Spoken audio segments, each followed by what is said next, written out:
मोहन भागवत आज नागपुर में मौजूद है, एक बड़ा कार्यक्रम रखा गया है शताब्दी समारोह में, क्या कुछ वो कह रहे हैं सुनिए। तो अविस्मरणीय है, परंतु स्वतंत्रता के बाद भारत कैसा हो, भारत का जीवन किस प्रकार के तंत्र से चले, उसके बारे में विचार देने वाले हमारे जो उस समय के दार्शनिक नेता थे, उनमें उनका स्थान अग्रणी है। हिंद स्वराज में उन्होंने वह चित्र का रेखांकन किया है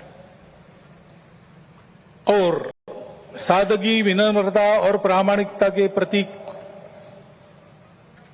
और जिन्होंने देश के लिए अपने प्राण अर्पण किए, ऐसे स्वर्गीय लाल बहादुर शास्त्री जी, उनकी भी आज जयंती है।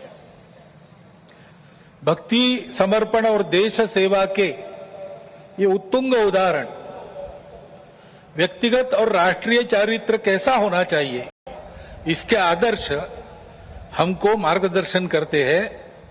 और आज की परिस्थिति का अगर हम विचार करते हैं तो हमारे ध्यान में आता है कि यह परिस्थिति भी हमसे इसी प्रकार के जीवन की अपेक्षा कर रही है। परिस्थिति एक सी नहीं होती, अनेक रंगों की होती है। तो परिस्थिति में बहुत कुछ अच्छा है, इसलिए बीता कालावधि 1 वर्ष का हमारी आशाएं और विश्वासों को भी दृढ़ करता है, और हमारे सामने पुरानी और नई जो चुनौतियां उपस्थित है, उनको अधिक स्पष्ट करने वाला भी वही कालावधि है। जैसे प्रयागराज में एक विशाल महाकुंभ हुआ,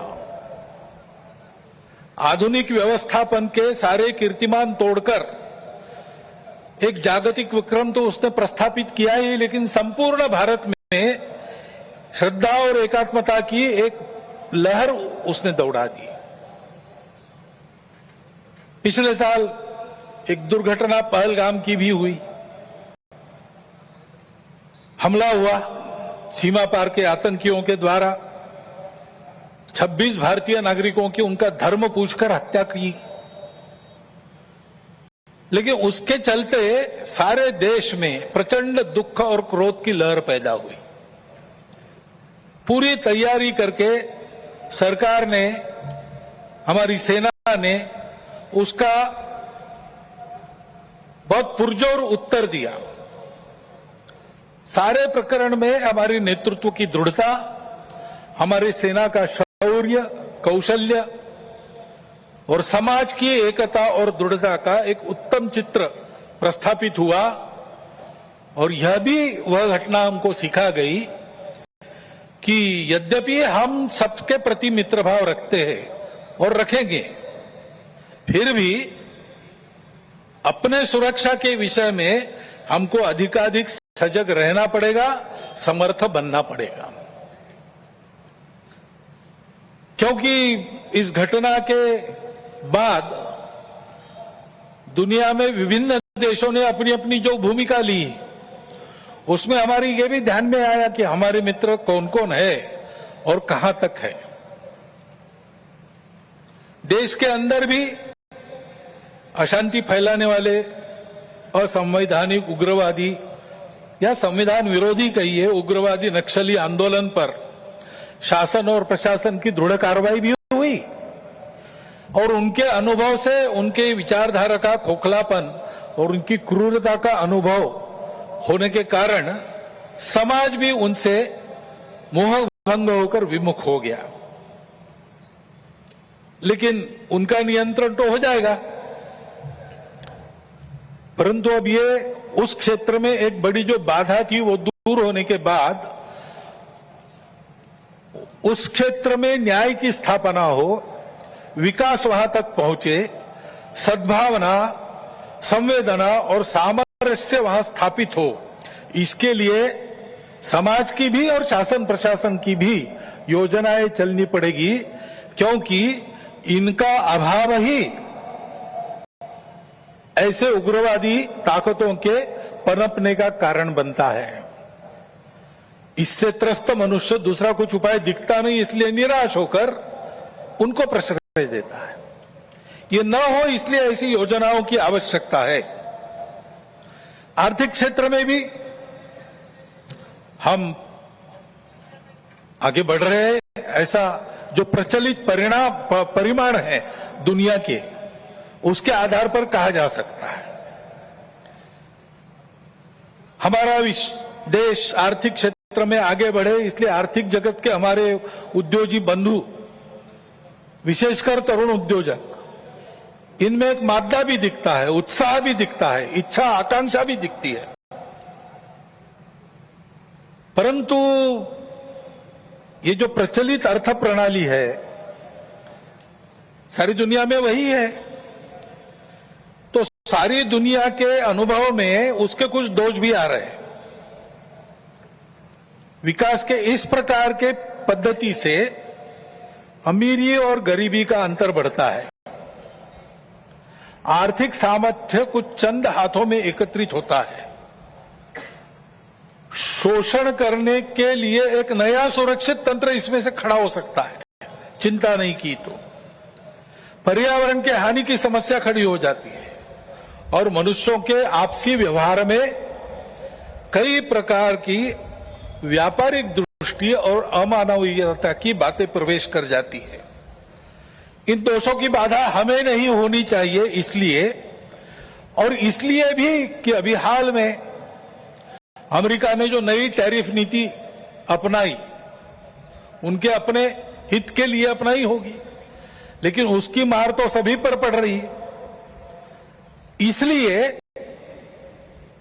ये सारा परिदृश्य अथवा ये सारी प्रचलित पद्धति, उस पर हम निर्भर हो जाए ऐसी नहीं है।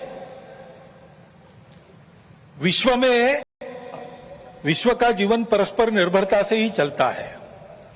राष्ट्रों में आपस में सब प्रकार के संबंध होने पड़ते हैं। अकेला राष्ट्र अलगाव में, आइसोलेशन में जी नहीं सकता। परंतु ये निर्भरता मजबूरी में न बदल जाए, क्योंकि वो कब बदलेगी, कैसे बदलेगी, उसका कोई पता नहीं। और इसलिए इस निर्भरता को मानते हुए, विश्व जीवन की एकता को मानते हुए, हमको इसको मजबूरी न बनाते हुए जीना अगर है तो स्वदेशी और स्वावलंबन का कोई परिणाम नहीं, कोई पर्याय नहीं। हमको आत्मनिर्भर होना पड़ेगा, स्वावलंबी जीवन जीना पड़ेगा, स्वदेशी का उपयोग करना पड़ेगा, और फिर भी अंतर्राष्ट्रीय संबंधों का सब प्रकार के, राजनयिक हो, आर्थिक हो, व्यापारिक हो, इन सबका जतन हमको करना पड़ेगा। लेकिन उसमें मजबूरी नहीं होगी, हमारी अपनी इच्छा होगी, हमारा अपना सद्भाव होगा, ऐसा हमको बनना पड़ेगा। प्रचलित पद्धति जो है उसके दुष्परिणाम हमारे यहां भी दिखते हैं। अभी हाल में ही जो खबरें पिछले 1-2 साल से चल रही है, प्रत्यक्ष हम देख रहे हिमालय के क्षेत्र में कैसे चल रहा है। वर्षा का अनियमित होना तो सर्वदूर है, प्रकृति के प्रकोप भी बढ़ गए हैं, भूस्खलन होता है, अप्रत्याशित वर्षा होती है, हिम नदियां सूख रही है। ऐसे परिणाम गत 3-4 वर्षों में तीव्र होते चले जा रहे हैं। ये हिमालय हमारे लिए सुरक्षा की दीवार और दक्षिण पूर्व एशिया के लिए उसका पूरा जलस्रोत हिमालय से ही आता है। अगर प्रचलित विकास की पद्धति में से इन सारी बातों को और प्रोत्साहन मिलता हो होने के लिए, तो उस नीति का हमको पुनर्विचार करना पड़ेगा, क्योंकि हिमालय की आज की अवस्था एक खतरे की घंटी बजा रही है। प्राकृतिक उथल पुथल है तो जनजीवन में भी उथल पुथल दिख रही है। श्रीलंका में, बाद में बांग्लादेश में, बाद में नेपाल में, हमारे पड़ोसी देशों में भी हमने इसका अनुभव किया। अब कभी कभी हो जाता है, प्रशासन जनता के पास नहीं रहता, संवेदनशील नहीं रहता, लोकाभिमुख नहीं रहता, उनकी जनता की अवस्थाओं को ध्यान में रखकर नीतियां नहीं बनती, तो असंतोष रहता है। परंतु उस असंतोष को इस प्रकार व्यक्त होना, ये किसी के लाभ की बात नहीं है। अभी अभी प्रमुख अतिथि महोदय ने कहा, 25 नवंबर के भाषण की याद की, उसमें इस प्रकार के जो आंदोलन है जिसमें इतनी सारी हिंसा और विनाश होता है, डॉक्टर अंबेडकर साहब ने उसको ग्रामर ऑफ अनार्की कहा है। प्रजातांत्रिक मार्गों से भी परिवर्तन आता है, ऐसे हिंसक मार्गों से परिवर्तन नहीं आता है। एक उथल पुथल हो जाती है लेकिन स्थिति यथावत रहती है। पूरे दुनिया का अभी तक का इतिहास देख लीजिए, जब से ये उथल पुथल वाली तथाकथित रिवॉल्यूशंस, क्रांतियां आई, किसी क्रांति ने अपने उद्दिष्ट को प्राप्त नहीं किया। राजा के खिलाफ फ्रांस की राज्य क्रांति हुई, उसका परिणाम क्या हुआ? नेपोलियन बादशाह बन गया, वही राजतंत्र कायम रहा। इतनी सारी तथाकथित साम्यवादी क्रांतियां हुई, सब साम्यवादी देश आज पूंजीवादी तंत्र पर चल रहे हैं, जिसके खिलाफ क्रांति हुई। ऐसे हिंसक परिवर्तनों से उद्देश्य नहीं प्राप्त होता है, उल्टा इस अराजकता की स्थिति में देश के बाहर की स्वार्थी ताकतों को अपने खेल खेलने का मौका मिलता है। और इसलिए हमारे पड़ोसी देशों में जो उथल पुथल हो रही, ये हमारे ही देश है, वे हमसे दूर नहीं है। कुछ वर्ष पूर्व भारत ही थे, हमारे अपने हैं। उनमें इस प्रकार की अस्थिरता उत्पन्न होना, ये हमारे लिए, हम केवल उनके पड़ोसी है इसलिए नहीं, वो सब हमारे अपने देश है, इसलिए चिंता का विषय है। हितरक्षण से भी ज्यादा ये जो हमारा आत्मीयता का संबंध है, अपनेपन का संबंध है, उसके चलते ये चिंता होती है। परिस्थितियां ऐसी है, जैसा मैंने कहा, दोनों प्रकार है। सुखदायक रूप बहुत दिखता है, सुख सुविधा बढ़ी, मनुष्य के ज्ञान की, विज्ञान की प्रगति हुई, व्यवस्थाएं आरामदायक बनी, राष्ट्र पास आए, माध्यमों के जरिए भी और आर्थिक लेन देन के जरिए भी। परंतु इस परिवर्तन की, विज्ञान और तकनीकी की गति इतनी ज्यादा है कि मनुष्यों की गति का बदलने की और उसका तालमेल नहीं बैठ रहा है। इसलिए भी मनुष्य जीवन में कई प्रकार की समस्याएं, युद्ध, अन्य छोटे बड़े कलह, ये तो सब चल ही रहे। प्रकृति के उग्र प्रकोप को हम अनुभव कर रहे हैं, लेकिन परिवारों में भी टूटन आ रही है। नागरिक जीवन में बढ़ता हुआ अनाचार, अत्याचार दिखाई देता है। इसके शमन के, इसके उपाय चलते हैं, प्रयास हुए हैं, परंतु इसका पूर्ण निदान होने में वो असफल हो गए। और उसके ऊपर अस्वस्थता, कलह, हिंसा को बढ़ाते हुए विश्व में सब प्रकार की परंपरा, मांगल्य, संस्कृति, श्रद्धा, इसका संपूर्ण विनाश ही आगे परिवर्तन लाएगा।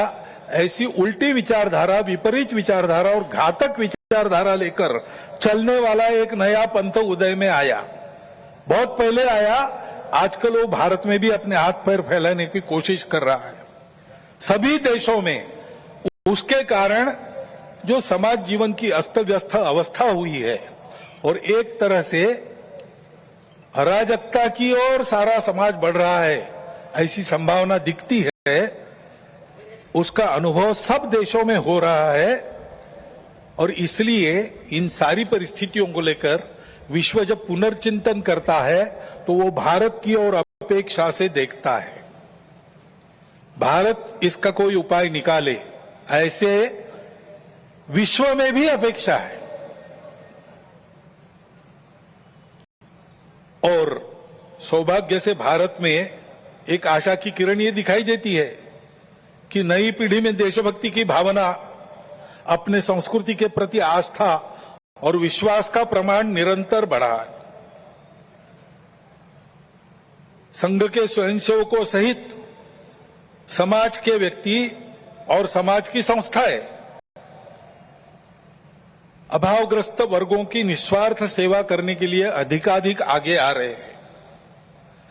समाज स्वयं को सक्षम अनुभव करता है और इसलिए कई बातों में सरकार के पहले पहल करके अपने सामने की समस्याओं का खुद ही निदान करने में यशस्वी हो रहा है। यह भी एक अच्छा लक्षण है और इसलिए ऐसे सब कार्यों में समाज का सहयोग संघ भी अनुभव करता है, अन्य ऐसे काम करने वाले संगठन और व्यक्ति भी अनुभव करते हैं। प्रत्यक्ष सहयोग और सहभाग इसकी इच्छा समाज में बढ़ रही है और बुद्धिजीवियों में भी अपने देश के हमारा कोई स्वतंत्र अलग ऐसा कोई प्रतिमान, ऐसा कोई मॉडल हो सकता है क्या, इसकी खोज करनी चाहिए, ऐसा चिंतन बढ़ रहा है। क्योंकि भारतीय चिंतन दृष्टि एक विशेष है। हमारे प्रमुख अतिथि महोदय ने जितने नाम लिए उन सहित स्वामी विवेकानंद से लेकर तो महात्मा गांधी जी, दीनदयाल उपाध्याय, राम मनोहर लोहिया जी तक, इन सब लोगों ने इस प्रकार की दृष्टि को सामने रखते हुए कुछ चिंतन दिया है। उसकी तफसील उसके अलग अलग होंगे, परंतु उसकी दिशा एक ही है। आधुनिक विश्व के पास जो दृष्टि है वो गलत नहीं है, लेकिन अधूरी अवश्य है। मानव का भौतिक विकास होता है, नैतिक विकास की ओर ध्यान नहीं रहता है। विकास होता है, पर्यावरण की ओर ध्यान नहीं रहता। विकास होता है, कुछ लोगों का होता है, कुछ का नहीं होता। आज अमेरिका का जीवन विकसित माना जाता है, उसको आदर्श मानकर हम चले भारत के लोग, और हमने चाहा कि भारत अमेरिका जैसा जीवन जिए। तो कुछ अभ्यासक कहते हैं हिसाब करके ऐसा जीवन जीने के लिए और 5 पृथ्वियों की आवश्यकता लगेगी। ये विकास कैसे होगा? ये हो नहीं सकता। प्रगति के साथ साथ इसी के कारण नई नई समस्याओं को हम झेल रहे, जो प्राण संकट बन रही है। दृष्टि का अधूरापन ही इसके लिए कारण है। हमारी दृष्टि है, हमारी दृष्टि भौतिक विकास के साथ साथ मन, बुद्धि और आध्यात्मिकता का विकास कर सकती है, करती है। व्यक्ति के साथ साथ मानव समूह और सृष्टि का भी विकास साधने वाली हमारी दृष्टि है। मनुष्य की आवश्यकताओं, इच्छाओं के अनुरूप आर्थिक स्थिति, इच्छा पूर्ति हो सबकी, ऐसी व्यवस्था, उसके साथ साथ ही समूह के प्रति और सृष्टि के प्रति कर्तव्य बुद्धि और अपनेपन का साक्षात्कार व्यक्तियों में जगाने की शक्ति हमारी इस दृष्टि में है। सहस्रों वर्षों तक विश्व में इस दृष्टि के आधार पर हमने एक सुंदर, समृद्ध, शांतिपूर्ण, परस्पर संबंधों को पहचानने वाला और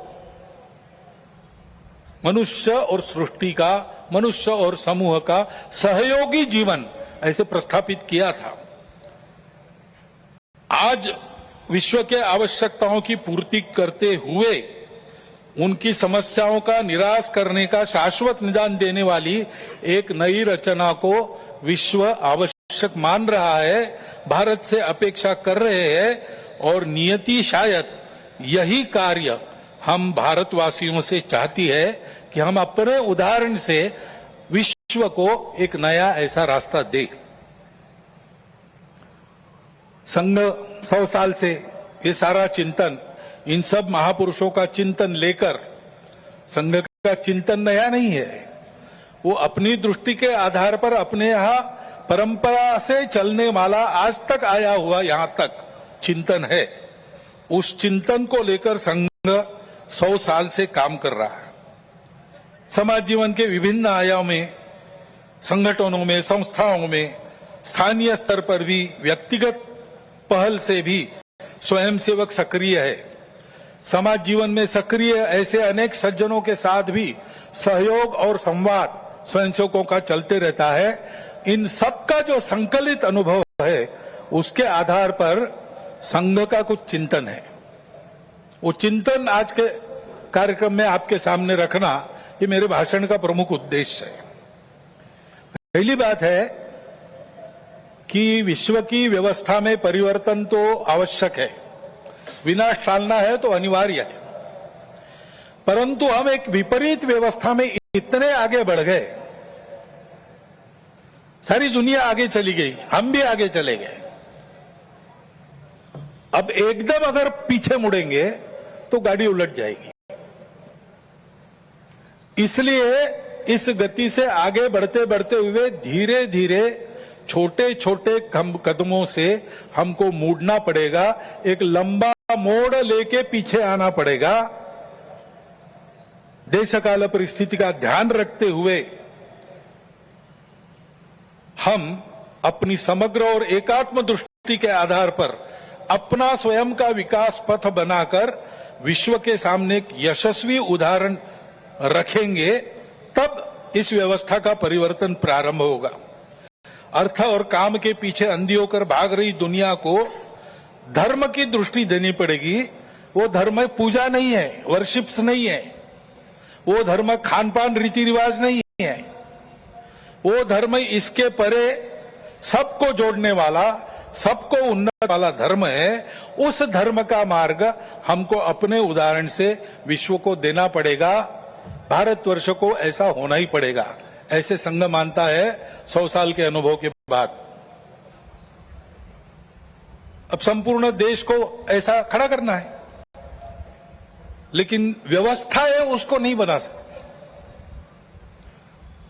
व्यवस्था बनाने वाला मनुष्य होता है, समाज होता है, वो जैसा है वैसी व्यवस्था बनाएगा। कहते हैं प्रजातंत्र में अंग्रेजी में एक वाक्य, people get the government they deserve.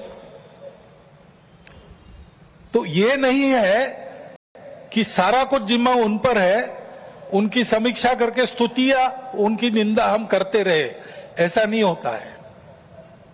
जैसा समाज है वैसी व्यवस्थाएं चलेगी, और इसलिए समाज के आचरण में परिवर्तन आना चाहिए, तब व्यवस्था में परिवर्तन आता।